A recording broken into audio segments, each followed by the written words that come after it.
বাংলাদেশ তরুণ উদ্ভাবকদের হাত ধরে প্রযুক্তির নতুন এক অধ্যায়ে দেশে তৈরি হলো প্রথম মাল্টিপারপাস মিলিটারি সিস্টেম ড্রোন, যার ভিত্তি বাংলাদেশি প্রতিরক্ষা সক্ষমতা আর কৌশলগত আত্মনির্ভরতা। 2016-17 সালে কুল জীবনের ছোট্ট প্রজেক্ট থেকে আজকে ডিফেন্স লেভেল ড্রোন প্রযুক্তির দিকে যাত্রা রাফি ও তার দলের। এই প্রযুক্তির পথ চলা কবে থেকে এবং কিভাবে শুরুটা? জি, ধন্যবাদ আপনাকে। শুরুতে যদি বলতে চাই, আমরা যখন একদম জুনিয়র লেভেল, যখন স্কুল পর্যায় থেকে বিভিন্ন ধরনের প্রজেক্টের কার্যক্রম শুরু করি, সেটা ছিল 2016 এবং 17 সাল আনুমানিক। তো ওইখান থেকে আমরা বিভিন্ন ধরনের প্রজেক্ট ড্রোন নিয়ে কাজ করা শুরু করি। ওই মোমেন্টে ড্রোনটা নতুন ওয়ার্ল্ডের নতুন এসেছে বা ড্রোন নিয়ে তখন ব্যাপক আলোচনা হচ্ছে ড্রোন প্রযুক্তি নিয়ে সামনে কিভাবে আগানো হবে। তো ওই ধারণা থেকে আমরা প্রজেক্টের পাশাপাশি ড্রোন নিয়ে কাজটা শুরু করি। তারপর স্টেপ বাই স্টেপ আমরা অনেক ধরনের ড্রোন তৈরি করি, বিটর টাইপের ড্রোন তৈরি করি, দেন ডেল্টা উইং তৈরি করে থাকি, quadcopter, hexacopter, octocopter, step by step initially কাজ করে থাকি। দেন বিগত 6 বছরের অভিজ্ঞতাকে কাজে লাগিয়ে 2024 সালে আমরা বাংলাদেশের সর্ববৃহৎ এগ্রিকালচার ড্রোন, যেটা একটা মাল্টিপারপাস ড্রোন, যেটা দিয়ে সার্ভেলেন্সে কাজ করা যায়, ফায়ার ফাইটিং এ কাজ করা যায় এবং দেন এগ্রিকালচার স্টাফ করা যায়। তো ওই ড্রোনটা 2024 সালে বাংলাদেশের শ্রেষ্ঠ তরুণ উদ্ভাবক হিসেবে আমরা স্বীকৃতি পেয়েছিলাম। ওটা ন্যাশনাল পর্যায়ে ফার্স্ট হয়েছিল। ওইটা বর্তমানে বাংলাদেশ বিজ্ঞান ও প্রযুক্তি জাদুঘরে রয়েছে। তুরস্কের বায়োরাক্টর TV-2 ড্রোন থেকে অনুপ্রাণিত হয়ে তারা ভেবেছিল বাংলাদেশেও কি এমন ড্রোন তৈরি সম্ভব? উত্তর ছিল হ্যাঁ।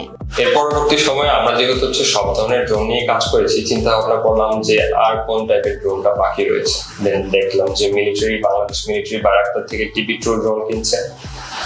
তো আমরা চেষ্টা করলাম যে এই কনসেপ্টটাকে কাজে লাগিয়ে কিছু করা যায় কিনা। তো যেরকম ধারণা তেমনই কাজ করা শুরু। আমরা এটা প্রথমে অ্যারোডাইনামিক ডিজাইন করি, স্টেপ বাই স্টেপ মডিউল আকারে বিভিন্ন ভার্সন তৈরি করি, স্টেপ বাই স্টেপ ফ্লাই করে, দেন এটা তৈরি করি। এটা ফুল ফেব্রিকেশন, কাস্টমাইজেশন সবকিছু আমাদেরই তৈরি করা। তো এটাই আমাদের মূলত জার্নিটা বিগত।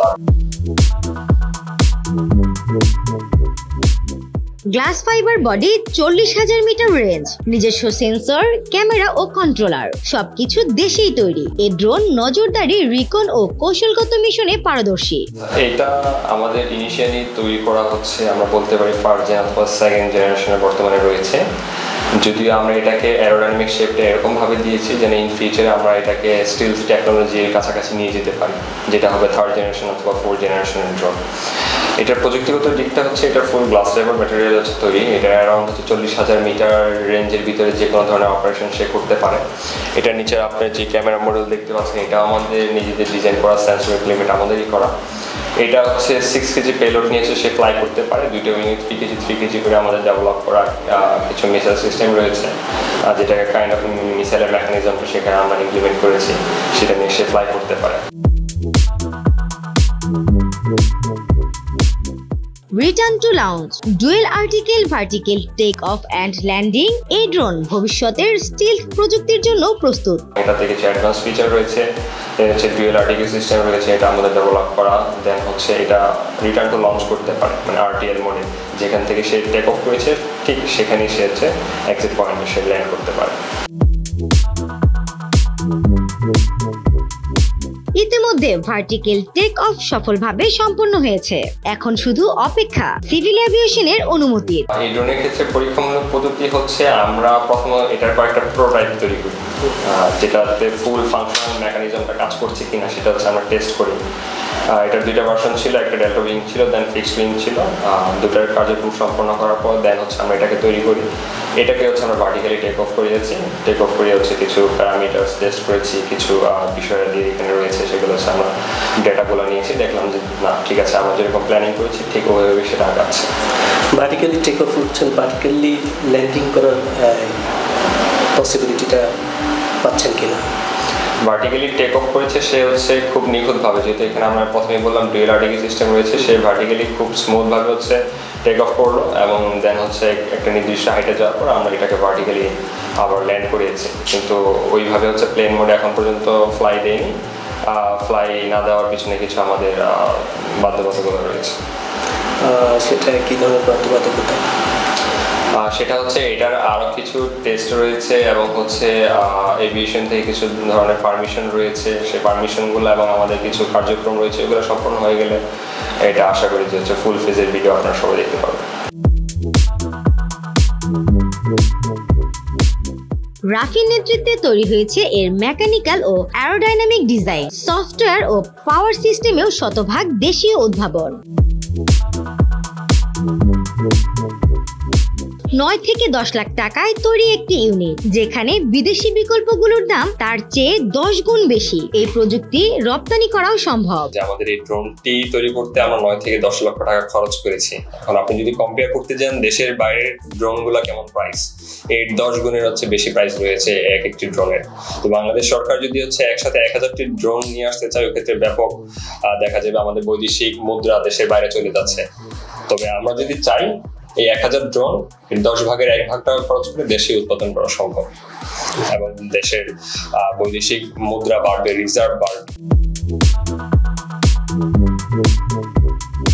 এই ড্রোন নিরাপদ, নিয়ন্ত্রিত এবং তরুণ উদ্ভাবকদের অনুপ্রেরণার প্রতীক। এর মাধ্যমে প্রযুক্তিগতভাবে স্বয়ংসম্পূর্ণ একটি বাংলাদেশ গড়াই লক্ষ্য। অনেকে মনে করছে এটা তাদের জন্য হুমকি স্বরূপ বা হচ্ছে এটা ব্যবহার করে কেউ কোনো ধরনের দুর্ঘটনা ঘটিয়ে ফেলছে কিনা। তবে সবার জন্য আমরা একটি মেসেজ দিতে যাচ্ছি, এই ড্রোনটি হচ্ছে সম্পূর্ণ আমাদের সেফটি সিকিউরিটিতে রয়েছে এবং সেই সাথে এই ড্রোনটি তৈরি করার মূল উদ্দেশ্য হচ্ছে বাংলাদেশে যারা তরুণ উদ্ভাবক রয়েছে তাদেরকে এই ফিল্ডে নিয়ে আসা। এই মেসেজটা দেওয়ার জন্যই মূলত হচ্ছে আমরা এই ড্রোনটিকে তৈরি করেছি এবং এটাকে সবার সামনে নিয়ে এসেছি, যেন তরুণ উদ্ভাবকরা হারিয়ে না যায়, যেন হচ্ছে ড্রোন প্রযুক্তির দিকে হচ্ছে আরো ঝুঁকে। এই ড্রোন বাংলাদেশের ভবিষ্যৎ, বাংলাদেশের নিরাপত্তা ও সার্বভৌমত্ব রক্ষার প্রযুক্তিগত বিকল্প। এই ড্রোনটি হচ্ছে বাংলাদেশের ভবিষ্যৎ, বাংলাদেশের নিরাপত্তা, বাংলাদেশের সার্বভৌমত্বের জন্য প্রযুক্তির কোনো ধরনের বিকল্প নেই এবং যে দেশ যত বেশি প্রযুক্তিগত দিক দিয়ে এগিয়ে রয়েছে সে দেশ তত বেশি উন্নত। নীল, আমি এই ল্যাবের সাথে আছি 2018 থেকে, মানে একদম স্টার্টিং থেকে। আমি আর রাফি আমি হচ্ছে এটা কো-ফাউন্ডার। বেসিক্যালি ক্রিয়েটিভটাই থাকে যে আমরা হচ্ছে মানুষকে ইজিলি ব্যাপারটা বোঝাবো, সো দ্যাট আমরা চেষ্টা করি আমাদের প্রজেক্ট যত ইজিলি করা যায়। আমাদের কোড হোক বা আমাদের হার্ডওয়্যার সিলেকশন হোক, যাই হোক না কেন, আমরা চেষ্টা করি সেটা যত সম্ভব রিকগনাইজেবল রাখার। আমি মোহাম্মদ তানভীর ভুইয়া, আমি নরসিংদী সায়েন্স অ্যান্ড রোবোটিক্স ল্যাবের ইঞ্জিনিয়ারিং ইউনিটে রয়েছি। আমি বেসিক্যালি আমাদের যত ব্যাটারি সেল এবং হচ্ছে ইলেকট্রনিক্সের পার্টগুলো ডেভেলপ হয় সেগুলো নিয়ে আমি কাজ করে থাকি। রাফি, আপনি এবং আপনার টিমকে নতুন সময়ের পক্ষ থেকে ধন্যবাদ আমাদের এই ইন্টারভিউ সেশনে অংশগ্রহণ করার জন্য। জি, আপনাদেরকে অসংখ্য ধন্যবাদ আমাদের ইন্টারভিউ নেওয়ার জন্য এবং সবার কাছে সেটা পৌঁছে দেওয়ার জন্য। আজ আমরা এখানেই শেষ করছি। আমি মুজিবুর রহমান পান্না, ফিচার এডিটর, দৈনিক নতুন সময়, ঢাকা।